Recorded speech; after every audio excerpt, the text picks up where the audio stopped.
Hey, it's Miss Mocha. Welcome back to my spiritual therapy. Of course, I'm your spiritual therapist. I'm coming with the story behind the children of Israel led into their promised land little series that I've been doing.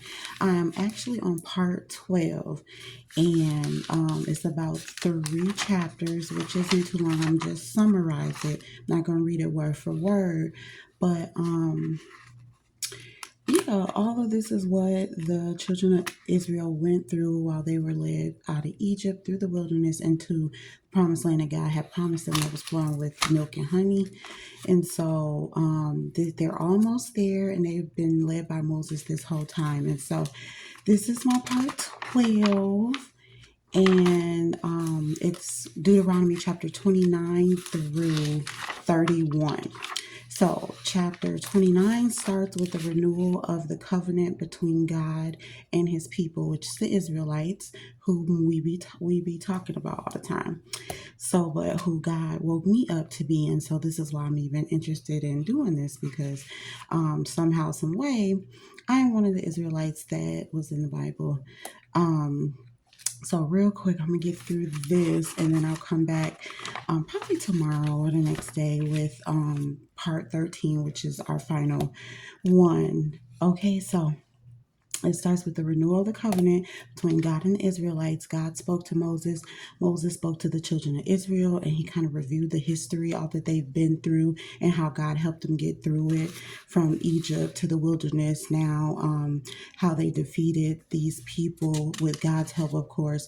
They took over these nations in their land, and they gave it to about 3 of the tribes of the Israelites. So that was what 29 talked about, the first half. And then I wanted to highlight verse 9, which I think I'm going to make into a short, that it says, "Keep therefore the words of this covenant and do them, that ye may prosper in all that ye do."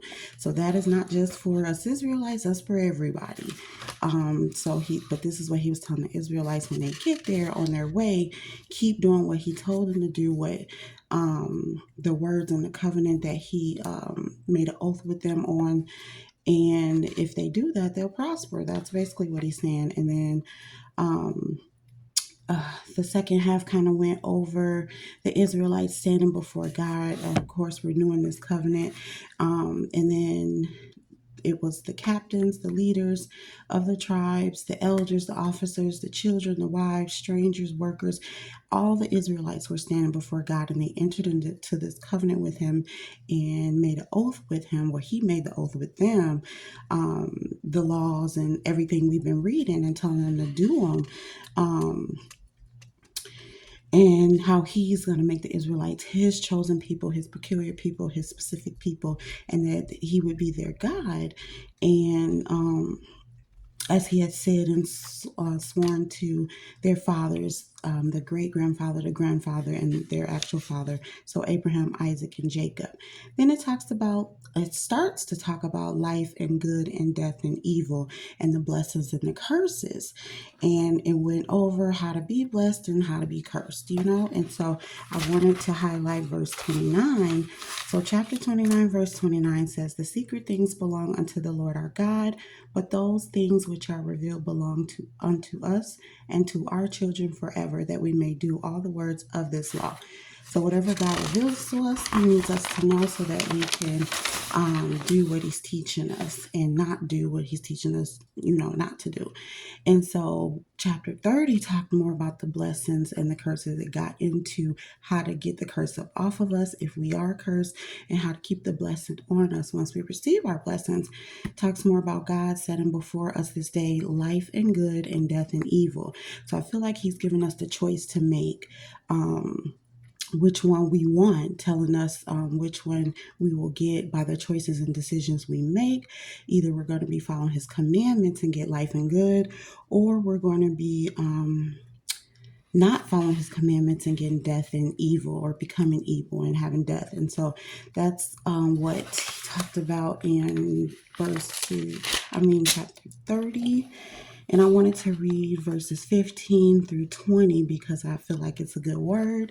And so it says, "See, I have set before thee this day life and good and death and evil. In that I command thee this day to love the Lord thy God, to walk in his ways, and to keep his commandments and his statutes and his judgments, that thou may live and multiply, and the Lord thy God shall bless thee in the land whither thou goest to possess it.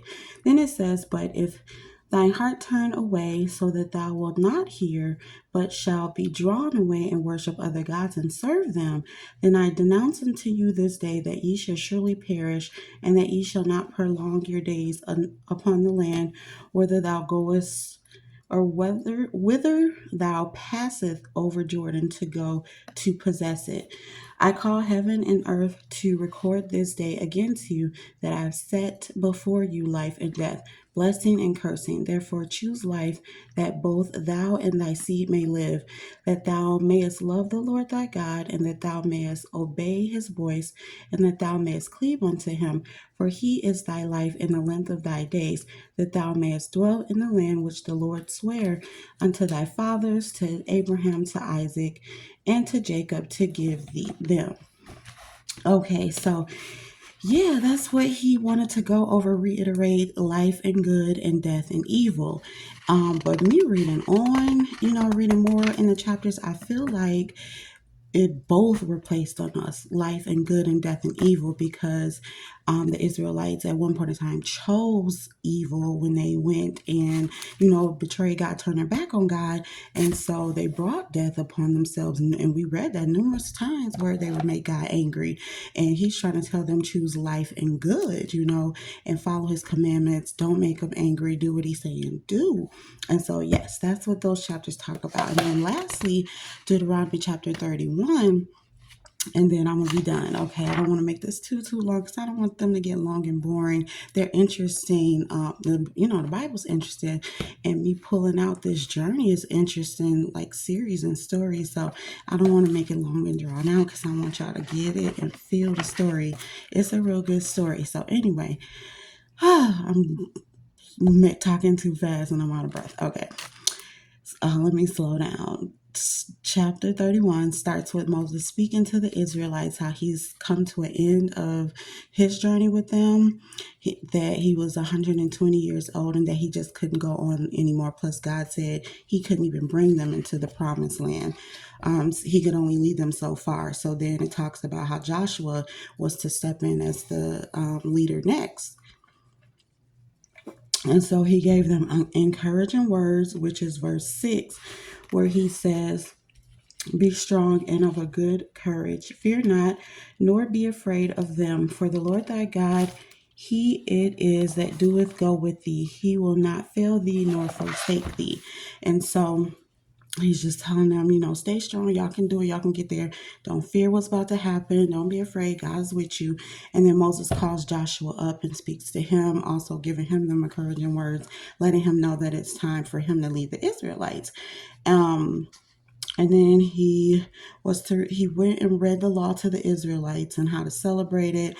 And Moses he gave the instructions and told the Levites, the priests, so just one tribe of the Israelites, and they were supposed to give it to the people when Moses died. But before Moses died, God had Moses write a song for the Israelites, and that's when God revealed that the Israelites were going to betray him. After Moses died, the Israelites were going to go to evil and turn their back on God, and to the point where he gets angry and hides his face from them.